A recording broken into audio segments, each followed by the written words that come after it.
Welcome to EJB Talks, Rutgers Blaustein School experts in policy, planning, and health, where we talk with our faculty and staff experts, as well as students, about how the fields of public policy, urban planning, public health, health administration, and public and urban informatics affect your lives. Welcome to EJB Talks.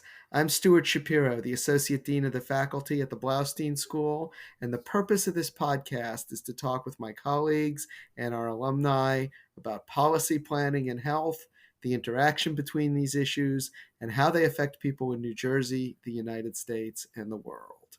Welcome back from spring break. I hope everyone is enjoying the improving weather, and welcome to season 4 of EJB Talks. We're very excited to be in our 4th season, and as we did last season, I think we're going to start this season with me talking about where we are in politics, and I'm going to invite Amy Cobb over from the other side of the glass from her traditional production role to ask me a few questions about where we stand 2 months into the Biden administration. Amy? Hey, Stu. It's good to be back on this side for a little bit. It's exciting. We're not even, I think we just started our 3rd month of the administration. And I think we have some positive goals that have already been completed. I was kind of one of those people that didn't believe in those 100 million doses in 100 days. And I think that goal was hit on day 50. So that's good news. It's happy news along with this weather. So maybe for the first little bit, we'll concentrate on a few of those Biden administration early victories. So the Biden administration, I think, very intelligently mapped out what they were going to do when.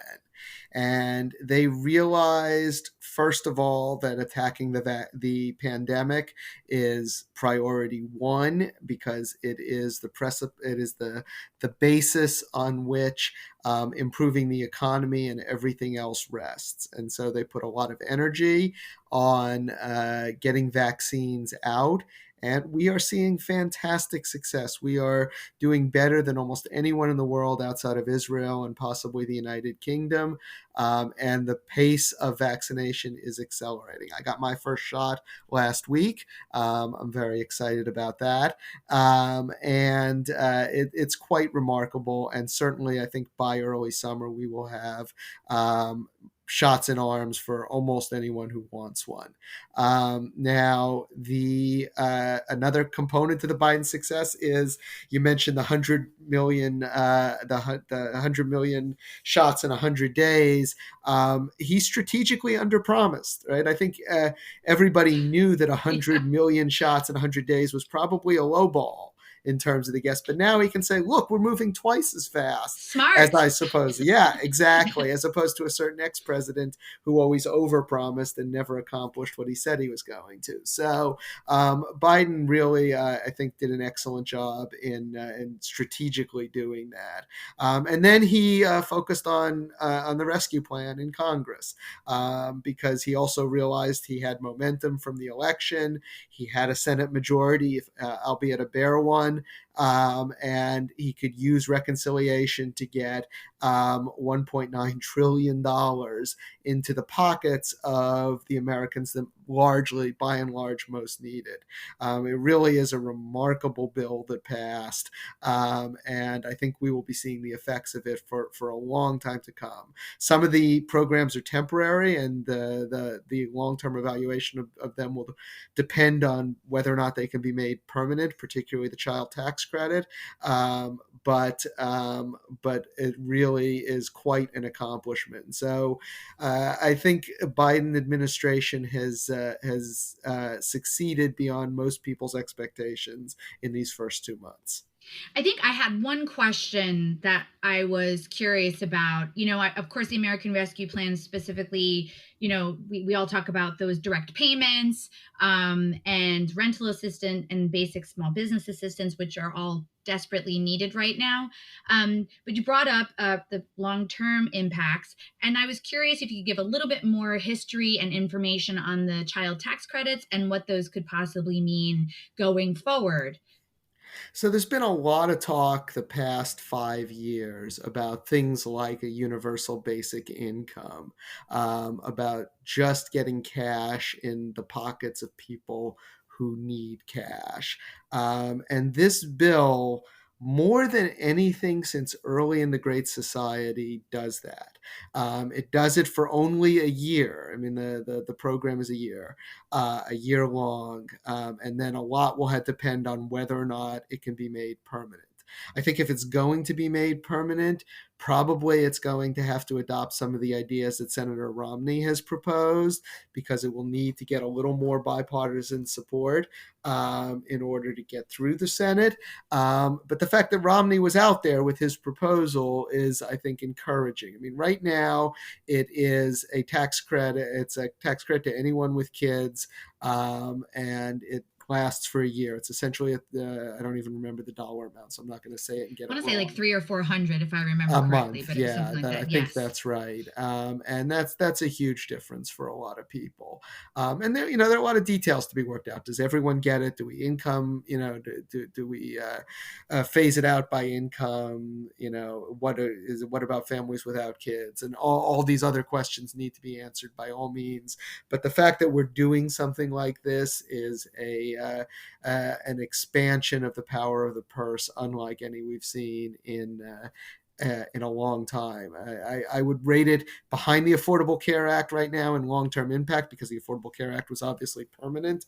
And this is temporary, but if this becomes permanent, it's the biggest deal since the Great Society. Oh, wow. So that's a positive. We want to focus maybe a little bit on some challenges and Yep. opportunities over the next month. I don't want to be negative. One person's challenge is another person's opportunity. That's right. That's right. So I think one of the big discussions here that doesn't always make a lot of sense if you're not really paying attention or haven't been, because there's been so many other things going on, is the voting rights, that the HR1, and the lasting legacy on both state and federal policies. And so, can you give a really brief, and I know it's a really big package coming in Congress, but what is HR1? What does it mean? And also, how are we filtering these things down with regards to state and federal voting rights acts and issues that we've been seeing since, well, the last 6 months to a year? So, H.R. 1 is the most important bill that Congress will consider this session, and maybe for a long time. The trend over the past decade, and Trump accelerated it, but he did not originate it, toward restricting people's voting rights by using things like voter ID, by cutting back on early voting, by cutting back on automatic registration, is part of a long term plan by the Republican Party to continue to not need to bring new voters into the party. Now, the ironic thing is some of these early easy voting things help Republicans as well as they help Democrats. But in any case, Republicans have been convinced for a long time that the more people vote, the worse their chances are of succeeding, the worse the Republican Party's chances are of succeeding.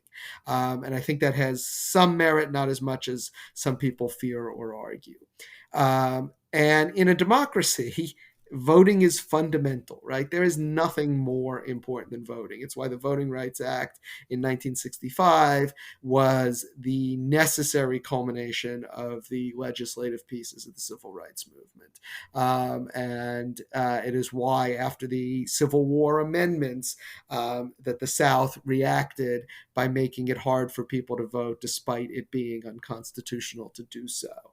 And so voting is fundamental. Voting is number one. Everything else that you want health care, you want a clean environment, you want redistribution of income, any of those things you don't get them without an electorate that represents everyone.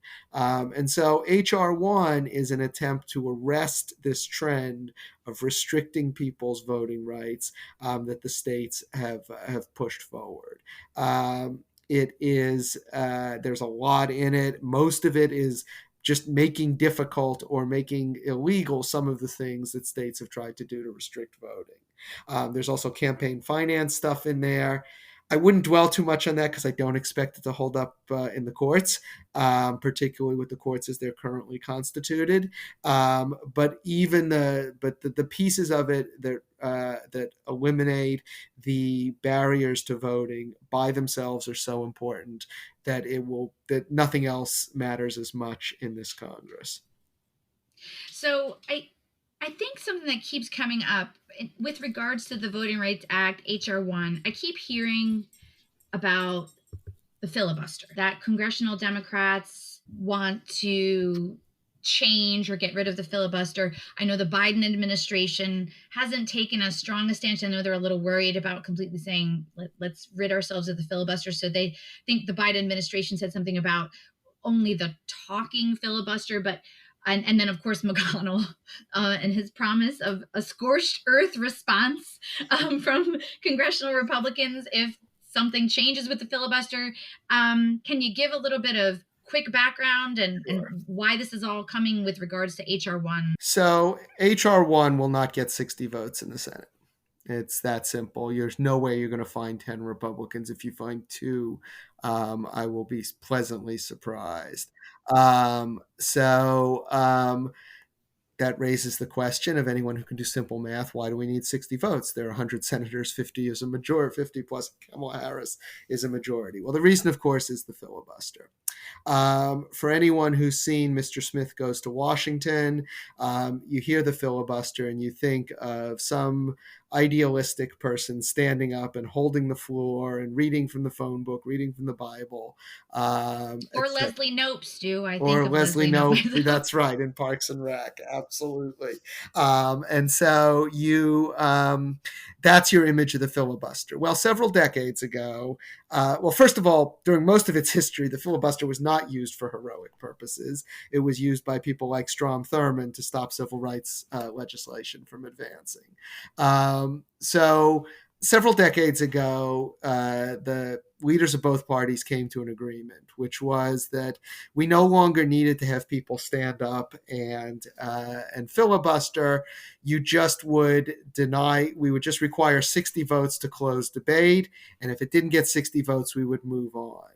This had a very real advantage. I don't want to minimize this. This had a very real advantage in that if you can just move on, then you can get on to other business. You can confirm judges. You can move on to other legislation.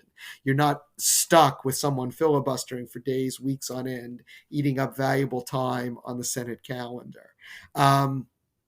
The unintended consequence of that, or maybe Mitch McConnell saw it from the beginning and it was an intended consequence, is that it became routine to oppose cloture motions. So if you only needed 40 votes to stop cloture, there's a very low cost to senators to say, no, we're going to oppose cloture and we're going to stop the bill with just 40 votes. It effectively turned the Senate, which already has a bias towards smaller states, into really a minoritarian institution. If you only need senators representing 20 states, 40 seats to stop a filibuster, to stop a piece of legislation, then it really makes it hard. Now, you always only needed 40, but there was a political cost to doing so. You had to get up and hold the floor. The idea of the filibuster will not go away. Joe Manchin and Kristen Sinema, two Democrats, have clearly indicated that they will not support the end of the filibuster altogether. What they may support, and what President Biden came out and said he would also support, is a return to the old days, return to the days of Strom Thurmond and Mr. Smith, where if you want to stop a piece of legislation, you have to hold the floor. There are trade-offs there, as I said, that will stop businesses. People are going to get upset when Ted Cruz is filibustering for days on end, and that means not as many Biden judges will get confirmed. That's a very real possible consequence of this. On the other hand, it will put whatever issue Ted Cruz is filibustering on the front page of the newspapers for days on end. And if there is really public support for stopping or for supporting an HR 1, for example, then that will start to manifest itself because that issue will get a lot of publicity. You won't be able to kill it quietly with a cloture vote. I am somewhat optimistic that we will move there. Whether that gets us HR 1 or not, or some version of it, I don't know. Whether that gets us DC statehood, we haven't talked about that. Also very important. Whether it gets us DC statehood, also an important question. Now, the other thing is, after a couple of weeks of that, of Ted Cruz, of having to watch Ted Cruz day in, day out, which is enough to change anyone's mind about almost anything. Um, the other aspect of it is maybe Joe Manchin says, well, I'd be willing to support an exception to the filibuster for voting legislation. Not for anything else, but just for voting legislation. That's a possible scenario here. It's going to take steps. It's going to take time. We'll see what happens. I'm so glad that you got to bring up Ted Cruz twice in the discussion already. And we didn't even talk about him going to Cancun. We didn't. All right. So just taking a turn to something that's actually a little bit more near and dear to my old working heart. Infrastructure. So the beauty of deferred maintenance, old construction, bridges that need assistance, dire shape of roads, tunnels, ports, all that positive stuff, Stu. One of the many things I keep seeing in the papers, I say papers, wow, that really dated me, online, is the now bold possibility of the Biden administration and their plans to invest, particularly in these critical infrastructures. And that kind of makes me feel a little bit of a reflection to the WPA and how you get people back to work while fixing or improving or enhancing infrastructure. So that's a positive. But one of the pieces that I keep seeing is that will Congress balk at these large projects because you're starting to hear these louder whispers about real tax hikes that we haven't seen since 1993. So you have to weigh these. So what is your take on these infrastructure projects, these bills, and the whispers of tax hikes? So it was a running joke during the Trump administration that it's infrastructure week. They continually said this week we're going to turn to infrastructure, and of course, before long, the thank goodness former president would tweet something out, and all of a sudden nobody was talking about infrastructure anymore. The Biden administration has made infrastructure a priority because infrastructure involves public spending. They could probably use reconciliation on that as well and get it through with only 50 votes. They may be able to get more than 50 votes on infrastructure. Infrastructure is, of course, wonderful. We all love infrastructure, but it also is a great vehicle to include pork on bills, to go ahead and buy a senator or a congressperson's vote by promising a major expenditure in their district or their state. So it's perhaps the kind of thing that could have some bipartisan appeal, but even if it doesn't, the prospect of using reconciliation is a way that infrastructure can get done. If I was going to think about things in Congress that the Biden administration will accomplish on top of the American Rescue Plan, infrastructure, I think, would be the most likely thing to happen. I'm not optimistic about climate change legislation, about immigration legislation. I think those are much, much harder. But I do think we will have a major infrastructure bill. And in doing so, like you said, that's also an employment bill, and that's also a bill that can be used to help people that have been put out of work over the past several years, particularly the past year. So I do think we'll probably see something in that direction. You did avoid one small part of that entire question, is the whispers about tax hikes.